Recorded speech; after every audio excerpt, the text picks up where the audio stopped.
Hello. Hello. Hi, Bill. Hi, Bill. Marup Dayananda oibirabro. Money, money, sir. Money, money. Jam nungaijare. Adongi khonjen tajabase ko. Adongi YouTube da thagatcharakpa isorgi nungsiba wahai. Ade koigi pungning hongba yabagi matangdasu mayam tajai haitare ko. Adugi damaktasu aina isorgi mingda adoma jam thagatchari. Isorgi punama isorgi pangbibagi mapalani ko. Hoi. Isorna phajana akhoi marup saloina bibagi damakta aina thamoi sengna isorgi mingda aina nangbu jam thagatchari ko. Hoi. Wari sananingba isu adonga wai sananingba maram chidi kaigino haida. Dum aigi ne. Samlappa wari khatang haidok chasira khanbane. Haibu. Ado hojikse katang matang se sabra chadabra de su khangbre. Yeah. Free way. Jumdara hojikse. Yumdale. Ado aham boyne ko. Lana de khanbi gano. Somgi lebamse kene Imphal rakraidan. Ace kano dagini ne ace khogi Silchar haina maming tar Assam dane. Silchar gi manaktani khoi yumse. Silchar gi khradi lape. Yam nungai. Adum khangna dum hang. Hoi. Lana khanbi. Khande. Hoi, ado isor se asomna losan base. Khari dum kuira mane ko. Kuire in losan base 2014 gi dugai losan bane ba. Do ai su ana isor yaram da ba khangam da ko. Misakni duga yadaba khaktinatana isor thajaba singda lalamba mini. Dubu isor di achumbani nungsibani haina uthokpirakpada leibangam da haitai Jesu Christa aibu kanbiu nungsibiu haidana Jesu Christa gi nungsiba phangba matamdadi mase achumba isor oirame ko miyoibana awangba chingda karaga isingda luppaga charai laga thinariba mapuse nungsibase ahingba isor se akoibu sargada pubigadoriba mapuse Jesu Christa haiba minglen sini aduna Amen. Adu khangjabadagi di isorgi thogolse isorgi nungsibase aibu isorna kanbikibase mayamdasu aigi ma pabung ichilinaw ichel mayam ama khangdaduna leiriko migini haina mikhoidasu khajitang oiragasu ipagi nungsibana sokpipa yagatra haiduna aina sigi isorgi thogolse aina tawba hobjakibani jam nungai jai somgi keno base ado aigi keno matangse matam sibudi ai khadari sangani ado matam je achona sangbigadra sangwai da hayu de khang hai isorgi thogol gi damakta di matam maktani atai sidi ko hai jamna haining do ko isori thaje yamna thajeba ado ai jo ai di thajaraga ne aina makokte edum haujarage ko ahamba oina ko ai testimony je hoi haibi ai se 2005 tai baptize tawe ai jamna angang oina ai Jisu si kanano khangde bai samna hairaganda ko matamduga akhoigi aisu kenogini dum Assam non gini aba ado aise akhoi duiduga akhoigi campaign akhoigi leidana akhoigi mayam Christian mayam laga akhoigi wapau thadok khotok akhoigi adamai to akhoigi program khla khiaba 2005 kisiga 2000 da kui man na kawra bani 2000 da ne asidagi aina mogi wapau hetabada matamduge isai ama saki adugi isai se ima ai angang oi maidana isai musakiaba asi isai sigai di ai thamoi sida amanu siba jo phauge ba adugi di ai isor si ne aina dum moi wa pawe ta sandok da ta ba matam siga jisu se di mafam punamakta aina chatpa punamakta loinabi ai kan bi mapuni aina wa ko matam mana loinabi ko samaina moina du wa pawe sandok ko siga aina masin nung si gi ba ko atiri kaim khangde admai tawna ai je masel baptize taw gi ba du loira kanda mo ka paina loi ba dum nung thang du baptize taw re ba ai sungang khangde bi deni dum ai blind la dum ai baptize taw bune ba ade dum lai dai 2000 de baptize taw ga ade dum ai chatna ko tana ai thabak yang mapana chatna ko da dum suye ba su do ai wakhan siga isor se mu jisu krista se mu hek ning chang ko adu di amu hai thadok admai taw nai chahi chu ai chahi je phana sang admai le re ba adi matam du aina khoi loina hindu ngatane khoi ima oi khoi ta khoi gi china pro hindu ngatane hai tare moina ai se di mangona ka chak pijare ba ai chang kanu nang manga woni ngasi de ima ga se kap tana ko mangon indo ka chak pijare me admai taw nai se Christian changum da gi duman ai pusi je thengna re ba adubu ai kaim khande adubu ai khanda ga su marak ama ai shaitan su am theme athema am change ba ngonda adwa to na 2001 chahi ma lai le 2001 si ai thabuk su ba khot pa je mathong maram ama ta sa de ai di Jisu Krista je khokhoram kamai khom de ju khangda ba Christian de lo baptize taw ra ne iso je kam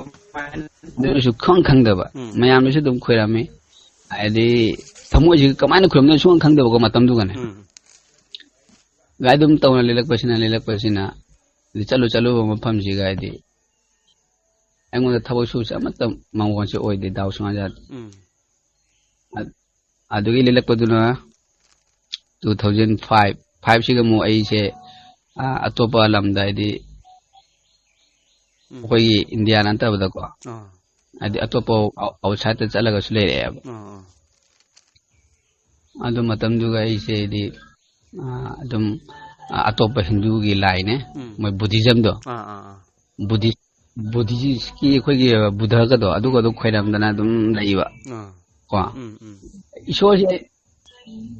si thadok ke do sungai thadok bang hengam da ba engon ta bise tom dai se jo patha je hektan se ni sangan ba aina atop lai se phana aina thamoi do khoiram ma ko eng thin de khoiram ma ko mandi daga tatna ai khoiram ma medana ade halaga na tumom dai se hekta patha ha to ninga ko asmai tauna ai je dum matam me sang dum le lakpa ji handak khakta ni ai gi thamoi si ga ne isona injen bi ba hai ga dara isona nung si bi ba hai ga dara ko ai di handak khak kuidri ai handaki chahi se si chahi gi asidegi ai mayam pulap tin ba hawi ne ba koi gi church ne adu mamang de ai chmaya tilam de kainu de aina hai mamang de haje gi bedu mana ai athia ma am changba gi maram na isor se Jisu Krista lo sa laga su hindu gi lai khoiram adi moi buddhist khara khoiram de mahadev khoiram ai wakhan je shanti je sungai lete kari su de no kamai ai cha ga ne ai kan min ta de jam na wa na khang ngai bai thawai se ai de handak chakhi ba 2001 gi corona gi matang do aduga ai gi isa su pajana nai ai gi nupi su pajana na re ai su na ba aina paisa se ai ngo de aina tanja ko paisa se dum khoi ohum changa la jenga pani dana ai kan maintenance test taw bung de laktre paisa su le se laktre bai se abwa ai chini na so ai jeng sai Christian na wai bani na moina so ai ji han jeng bidre ba samna hala kan da ko ai si moina indok pi re ba ai mo da hype ikare kamaina ai hayu ne ko ai khali ai si kana danu ai na sangje ga dabse ai kana mu khong sangani ane ai matam hatang ga ne ai ishog lo ne matam ka thu re ba jisu je pura ka thu pani ishog am tin sang ni jo pani sang de ai kana mu khong sangani kana da hajiru ni ai itu na re cha su na re ai are khoi shol loin shi ba ta ra ba na ai je ai ya no khan je phumang na ai gyan ta de ngau ga cha ma na re ba nudang si ga na ai wakhan si ga na wakhan to ma tam si ga ai na ning sang ak pai thamoi si ga ko kamai na ning sang ai na hai si ga ai na aham ba baptize to ki ba do aduda haibi khiaba moina mapam punamakta chatpa matamda Prabhu Jisu Krista nangi natungda inagani nangi damak tamana loina tobigani haiba wahai se marup su Jisu ni ipa su Jisu ni ima su Jisu ni punamak se mana tana kanam laitena ai thamoi sigane ani ninjanga kwa ade ai se pai laitana ina khari ninjanga paga ina khudak tana ai pai sorbo ina persona tau jeba ko Prabhu aina ahamba nambu baptize tau jakhi aina khanjakhi ba mayam do ipa nang ai nu shibira roidra ai bu amuk tang nu shibiu Prabhu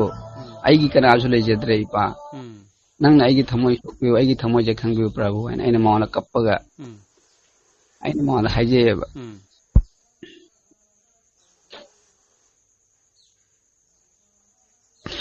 ado mana angak pagan ni kamba ai kare tora angak pani ado bu ai gi persona do isor tabi hai dora tabi te hai dora khangde ado ai gi persona si loira ga nonga laga de ai gi bisu masado phare ai ju phare ai isa ju phare hamba aduna angakpa khudam ni ai gyan ta de mani chumi ishwar gi nuksi bi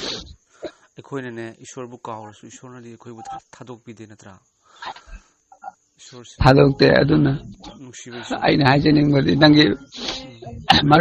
maru ki wa paw mayam ta matam da aina nuksi ri ba ishwar da aina thajari ba mayam se ai gi thamoi da na nahaki wahai sinana hena ai wona nushi pahon ma se nang thagal le amda maramaduna aina nangi wapo mayam se ai kamaina wai saning ba go aina haiduk chining ba nangona chu haining ba ai thamoi ge wa mayam se adu ngasi lai phadana aina message se tharo bne ba ado thawdana adum aigi kanoje hanbirakdana ai wai sana mai matam pibi base jam harauje ai jam nungai adu bu marak thana ko adu persona he toba loira kanda aina khudak ai phone tawre kanala tawge hai ga khoi hana 2000 da baptize to mina ke bana madi hoji evangelist ore ka leyaba poila pun khangbra khang poila pun adu baren ka ureba ina mande akhoi baren de akhoi mamogi machano pane ina hare akhoi teichau ka ureba mangona ko akhoi chi woni sidu itei ka ubode akhoi angang ngai ni dum itei do haina dana teichau en ka ugi bane ba ada ina teichau ai baptize to ge na haiba mana on da hai nang di baptize to ba yar roi maram di nang baptize to ra bani ma hai de ba adu da ai na hai yo ai baptize to bi draga su ai gi isa ga ai gi itu ga di baptize to bi maram di ai isona nung si bi raga ai gi itu isa ai norok da ham de pam de Maram aduna moisu so masa khangna hingbang ngam hauna bagi damakta mogi baptize tap tadi tobi wa ne moi request taw jare ado mana phaya duidi aina tawdana aidi baptize tawde isona baptize amuk taw hiose punsi chupagi ne aina ado ai ituga akoi nupi siga ai istaga ne baptize tahol le baina hallelujah yamna thoiba marup ki testimony yamna powerful ni ko aduga marup ki minga leifam ko somta haibiu aigi mingsina koi chirom manikumar ne aigi ado leifam sina Jaipur Makhalai kai part 2 akoi Jaipur e church layaba jamna ne jamna thoiba sakhi ni marup ki se ko aduga marup ki testimony se targa igi thamoi de fauzer padi marupu Yesu Kristana mikup ama phawba thadok pi de haibasini aikoina hingba matamda tongan ba awaba langtakna base mi punamak lai ko adubu aikoidi langtakna raga waraga dum leiraroi ko aikoigi thamoi da Yesu Kristana ingthabase ichanupa nangi damakta ai leiri haibasini ko aikoina warakba matamda marupki angang na ko marupki ichanupa duna warakba matamda marupna leiba ngamdabado narakpa matamda aduga isu hena Yesu Kristana aikoina waba nu naba matamda leiba ngamde ko aduga mahakti aikoina waraga yengaga leite aikoibu fahanabagi damakta tawi ko amasung aikoina mioi boibagi maramna aikoina lambi se achumba lambi nataduna Yesu Krista gi lambi da nataduna aikoina atop lambi da haiba matamdo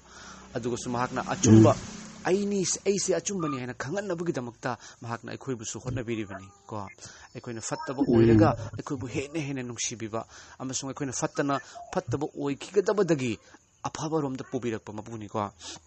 aduna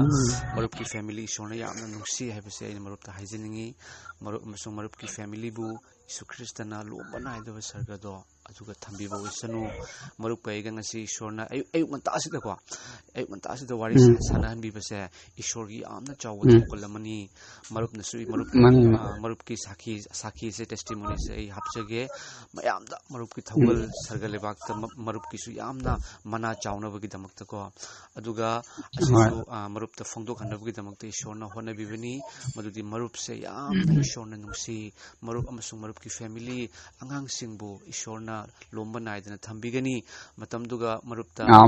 amen marupna Yesu Krista thajaba matamda yumdagi mapanda indhoga sak pijabado hayeng Yesu Kristana ne aigi chanupa haina jetna konsellaga lao aigi nakta haiduna lomba naidaba harauba ingthaba fangani ko yam haraure marup ko aine marup ogi family gi damakta ishordam ta haizerke ko marup marup matang mami usan biu natra hallelujah praise the Lord thagachari by sure